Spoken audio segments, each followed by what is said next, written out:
대구의 한 정신병원 입원 환자들이 다른 환자들의 배식이나 청소, 간병 등을 강요받았다며 국가인권위원회에 진정을 했습니다. 내년도 국비 예산 확보가 쉽지 않을 것으로 전망되는 가운데 경상북도가 국비 확보에 힘을 쓰고 있습니다. K리그 챌린지에서 전반기를 3위로 마감한 대구FC가 수요일부터 하반기 경기에 돌입합니다. 대구FC의 하반기를 전망합니다. 폭염이 지속되면서 가뭄 피해가 발생하고 있습니다. 경주 지역 저수지도 평균 저수율이 50% 이하로 떨어졌습니다. 여러분 안녕하십니까? 대구 경북 소식 전해드립니다. 병원에 입원한 환자들이 청소나 간병 같은 병원 일을 강요당했다며 국가인권위원회에 진정을 했습니다. 강제 노동을 하고도 받은 건 고작 담배 몇 갑에 불과했습니다. 대구의 한 정신병원에서 이 같은 일이 발생했는데요. 병원 측은 자발적인 봉사라며 발뺌하고 있습니다. 윤영균 기자가 취재했습니다.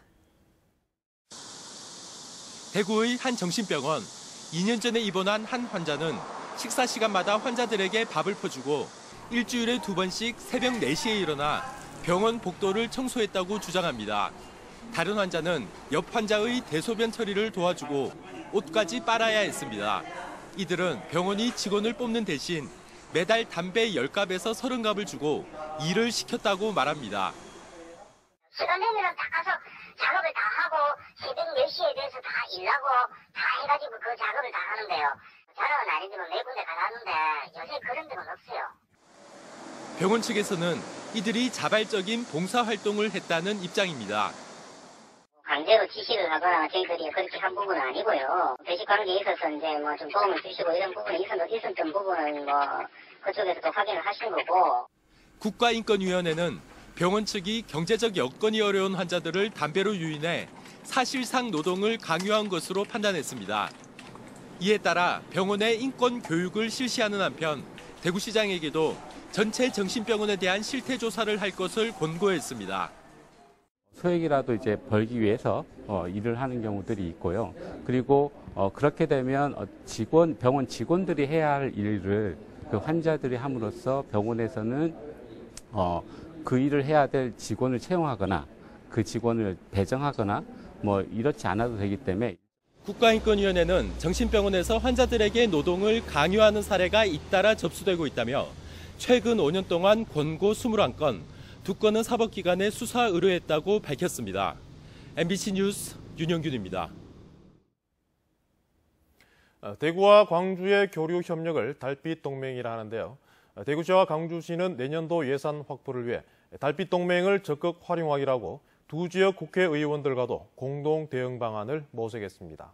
금교신 기자가 취재했습니다. 대구시와 광주시가 내년도 국비 확보를 위해 달빛 동맹을 본격 가동했습니다. 양도시는 국회에서 대구 광주 지역 국회의원 18명과 예산 정책 간담회를 열고 내년도 국비 확보와 지역 현안 해결에 국회 차원의 협조를 당부했습니다. 간담회에서 논의된 대구 광주 공동 현안은 미래형 자동차 산업 육성 선도도시 기반 구축과 연구개발특구 기술사업화 사업비 증액, 그리고 대구 광주 간 철도 건설 사업 등입니다. 지역은 이대로 가면 고사할 수밖에 없습니다. 수도권 중심 모든 이 상황 속에서 저희가 할 수 있는 모든 일 중에 아마 동맹이라는 단어가 어떤 의미를 갖고 있는지. 대구시는 이 자리에서 대구공항 통합 이전과 첨단 의료 복합단지 운영비 전액 국비 지원, 2.28 민주운동 국가기념일 제정 등에 국회의원들의 협조를 요청했습니다. 또 경북도청 이전터 개발을 위한 국유재산 특례 제한법 개정과 국가물산업 클러스터 활성화를 위한 물산업진흥법 제정, 첨복단지 특별법 개정 등 지역을 위한 법률 개정에 광주 지역 국회의원들이 지원을 부탁했습니다. 광주 예산은 대구가, 대구 예산은 광주가 앞서서 해결하도록 노력할 거고요. 또 미래 자동차 산업 분야는 광주나 대구의 전략 산업이기 때문에 같이 협력하도록 하겠습니다. 대구시 내년도 국비 확보 대상 사업은 대구권 광역철도 건설과 첨단 임상시험센터 건립, 대구 정부 통합전산센터 건립 등 20개 사업 4,900여 원.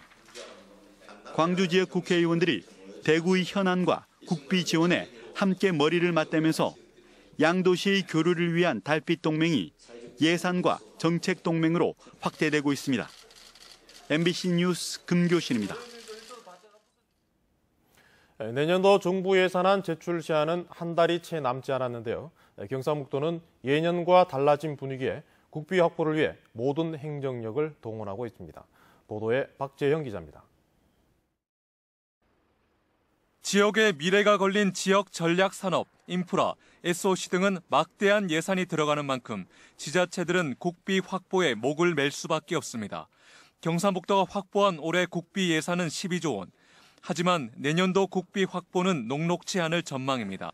복지를 강화하고 SOC 분야를 줄이려는 정부 방침에다 지자체 간 예산 확보 경쟁도 갈수록 치열해지고 있기 때문입니다. 모든 간부들이 총동원돼서 기재부와 국회에 예산을 설명하는 등 최선의 노력을 다하도록 하겠습니다. 현재 기획재정부의 핵심 요직이 타양 인사들로 채워져 있다는 것도 경북으로선 다소 부담스러운 상황입니다. 이에 따라 김관영 경상북도지사는 최근 유일호 경제부총리를 직접 만나 광역 SOC 확충과 지역전략 R&D 사업을 내년도 정부 예산안에 반드시 반영해 줄 것을 요청했습니다. 포항 안동간 국도 4차로 확장, 중앙선 복선 전철화 등 SOC 교통망과 타이타늄과 스마트 기기 육성, 탄소산업 클러스터 조성 등 8개 사업이 핵심입니다. 예산이 아주 전쟁입니다. 저희들이 현장에 구체적인 그런 계획들을 세워서 현장을 떠나지 않고 한 푼이라도 좀 더 가져올 수 있는 그런 최선의 노력을 할 것입니다. 2017년도 정부 예산안이 국회에 최종 제출되는 시한은 다음 달 2일. 경상북도가 남은 한 달 막바지 예산 전쟁에 돌입했습니다. MBC 뉴스 박재영입니다. 경북대학교 총장후보 선정관리위원회는 오늘 오후 총장후보 추천위원회를 열고 찬성 36대 반대 8로 2014년에 후보로 선출한 김사열, 김상동 교수의 재추천을 결정했습니다. 이번 재추천 결정은 최근 교육부와 경북대 교수회가 총장 공백 사태 해결을 위해 상호 노력하기로 합의하고 교육부가 총장 임용 후보자 재추천을 요구한 데 따른 것입니다. 이에 따라 대학 본부는 교육부의 총장 후보자 임용 제청을 공식 요청한다는 방침인데 2년가량 지속된 총장 공백 사태가 끝날 수 있을지 관심을 모으고 있습니다. 계속된 폭염으로 축산 농가에는 가축 폐사가 잇따르면서 비상이 걸렸는데요. 가뭄으로 저수지마저 바닥을 드러내기 시작해 농작물 피해도 우려되고 있습니다. 김형희 기자가 보도합니다. 폭염의 더위를 이기지 못하고 폐사한 닭이 이 농장에서만 7,000마리가 넘습니다. 추가 피해가 나지 않도록 소방차가 출동해 뜨겁게 달궈진 양계장 지붕에 연신 물을 뿜어대고 있습니다. 또 환풍기로 축사의 온도를 낮추고 가축 방역차도 수시로 방역 작업을 벌이며 안간힘을 쏟고 있습니다. 유례없는 폭염 속에 경주 지역 강수량도 지난 일주일간 1.5mm에 거쳐 농경지 가뭄 피해도 우려되고 있습니다. 한창 논물을 대야 할 농업용 저수지는 바닥을 드러냈습니다. 평소 저수량이 9만 톤이 넘지만 현재 저수율은 20%, 18,000여 톤에 그치고 있습니다. 경주 지역 400여 개 저수지의 평균 저수율도 49.7%로 평년 저수율 73%에 비해 심각한 상태를 나타내고 있습니다. 너무 더우니까 뭐 나갈 수가 없어요. 그러고 지금 바닷물 많이 타들어가고 있는 그런 실정입니다. 자치단체도 비상이 걸렸습니다. 수킬로미터씩 떨어져 있는 저수지를 양수기로 2단, 3단 힘겹게 연결해 물을 끌어올리고 있습니다. 현재 저수율이 평년 대비 20% 정도 부족한 실정입니다. 그래서 일부 물 부족한 지역에는 다단 양수와 간이 용수원을 개발해서 용수 공급에 최선을 다하고 있습니다. 특히 경주 시민의 상소원지인 덕동댐도 저수율이 절반으로 떨어지면서 물 부족 사태가 우려되고 있습니다. 기상청은 이달 중순까지 불볕더위가 지속될 것으로 예상하고 있어 가뭄 피해를 막기 위한 특단의 대책이 시급합니다. MBC 뉴스 김향일입니다. 그간 별 주목을 받지 못했던 더불어민주당 경북도당 위원장 선거가 전에 없이 치열합니다. 현역 국회의원의 도전과 친문재인 마케팅까지 열기가 뜨겁습니다. 이정희 기자입니다. 더불어민주당 경북도당위원장 선거는 오중기, 김현권 2명의 맞대결입니다. 지난 도지사 선거에 출마하고 이번 또 총선에 출마하면서 시민들의 이야기, 도민들의 이야기를 많이 들었습니다. 그동안 경북을 지켜왔습니다. 반드시 야당의 현역 의원이 필요합니다. 그래야 더불어민주당이 지역 내에서 위상도 높아지고 역할을 할 수 있습니다. 김 후보는 현역 국회의원으로 도당의 위상과 존재감을 높일 수 있다는 점에서, 오 후보는 현 도당위원장으로 조직을 장악하고 있다는 점에서 경쟁이 치열합니다. 박근혜 정부 들어서 특히 경북에 대한 홀대가 아주 심각했습니다. 특히 이번 성주의 사드 문제부터 시작을 해서 경북의 미래를 위해서라도 경북 도당이 앞장서서 정권 창출과 성주분들이 가장 많이 느끼는 건 고립감입니다. 도당이 야당으로서 그 역할을 해줘야 됩니다. 우리 당 의원들을 지역에 자주 모시고도 내려오고. 신경전도 만만치 않습니다. 오 후보가 친문재인계를 자처하며 문재인 마케팅에 나서자 김 후보는 새누리당의 진방 마케팅과 다를 바 없다며 비난했습니다. 이번 선거는 대선 후보 경선에도 영향을 미칩니다. 더민주 최고위원 10자리 중 5자리가 권역별 시도위원장 중 호선된 5명에게 돌아가도록 돼 있어 경북위원장이 영남권 대표로 최고위원직에 임명될 수도 있기 때문입니다. 더민주 경북도당위원장 선거는 내일과 모레 이틀 동안 권리당원 ARS 투표 50%와 12일 대의원 현장 투표 50%로 최종 결정됩니다. MBC 뉴스 이정희입니다. 심상정 정의당 상임대표는 오늘 국회에서 열린 상무위에서 정부의 졸속적 사드 결정 이후 종합적 대책 마련은 고사하고 제대로 된 설명도 없이 제3의 부지 검토 등 무책임한 발언으로 불신을 자초하고 있다고 청와대를 정면 비판했습니다. 심 대표는 사드 배치가 불러온 중국과의 외교적 마찰을 언급하면서 좌충우돌을 넘어 이판사판 외교라고 비판했고, 국회가 하루빨리 포괄 안보 영향평가 특위를 꾸려 철저한 검증과 책임 있는 수습에 나서야 한다고 밝혔습니다. 정의당은 이번 주 목요일 성주를 방문해 성주 군민들과 만날 계획입니다.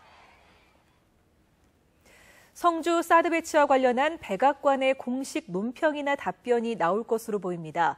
미주, 한인, 동포 등이 지난달 15일 개설한 사드의 한국 배치 철회를 요구하는 백악관 청원 서명자가 현재 9만 명 가까이 참여했습니다. 미 백악관은 홈페이지 청원 사이트인 위더피플에 올라온 청원 서명자 수가 10만 명을 돌파할 경우 관련 절차에 따라 이에 대한 공식 입장을 발표하거나 청원 타당성 검토를 위한 공청회 등을 열어야 합니다. K리그 챌린지에서 전반기를 3위로 마감한 대구FC가 수요일부터 본격적인 하반기 경기에 들어갑니다. 지난해 아쉽게 우승을 놓친 대구FC의 하반기를 서건 기자가 전망해봤습니다. 눈앞에서 놓친 우승, 그만큼 더 단단하게 시즌을 준비했던 대구FC. 개막과 함께 무패 행진을 이어가며 선두권 진입을 노렸지만 2위와 4위 사이를 오가며 결국 3위로 전반기를 마감했습니다. 좋은 경기를 펼치기도 했지만 상대팀에게 이내 패턴이 읽히며 흐름을 이어가지 못한 점은 아쉬움으로 남는데요. 교체 옐로 카드로 인해서 선수가 이제 바뀌어야 되는 경우, 그다음에 부상이라든지 여러 가지 어떤 변수에 우리가 어떻게 대응하고 어떻게 준비해야 되는지가 아마 중요한 포인트가 될 것 같아요. 예. 리그 득점 선두 파울로와 팀의 공격 루트를 책임지고 있는 세징야 같은 핵심 선수들과 여름 이적 시장에서 영입한 새로운 선수들을 다양하게 활용할 수 있다면 우승 가능성도 충분합니다.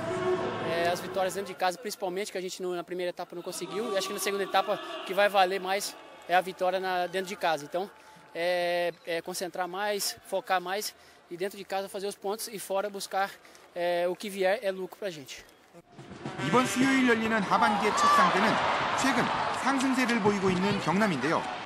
이어지는 주말 최하위 고양과의 원정 경기와 다음 주 수요일 홈에서 만나는 강원까지 약 열흘간 3일마다 한 경기씩 치릅니다. 대구FC가 하반기 첫 일정을 어떻게 소화할지가 올 시즌 우승을 향한 첫 번째 분수령이 될 전망입니다. MBC 뉴스 서건입니다. 대구 출신 장혜진 선수가 속한 여자 양궁 대표팀이 리우올림픽 단체전에서 금메달을 땄습니다. 대구 최고와 개명대를 나온 장혜진 선수가 주장을 맡은 한국 여자 양궁 대표팀은 한국 시간으로 오늘 열린 결승전에서 러시아를 세트 점수 5대1로 꺾었습니다. 장 선수는 2012 런던 올림픽 선발전에서 탈락한 아쉬움을 이겨내고 이번 리우에선 한국 여자 양궁 대표팀의 올림픽 8회 연속 금메달이라는 위협 달성에 큰 활약을 펼쳤습니다. 경상북도가 소나무 재선충병 관리 감독을 소홀히 한 책임으로 산림청으로부터 기관 경고를 받았습니다. 지난 4월 실시된 산림청의 소나무 재선충병 특별감사에 따르면 경상북도는 2014년 2월 소나무 재선충병 방제협의회를 구성한 뒤 올해 4월까지 피해 확산에 따른 지역협의회를 단 한 차례도 열지 않은 것으로 드러났습니다.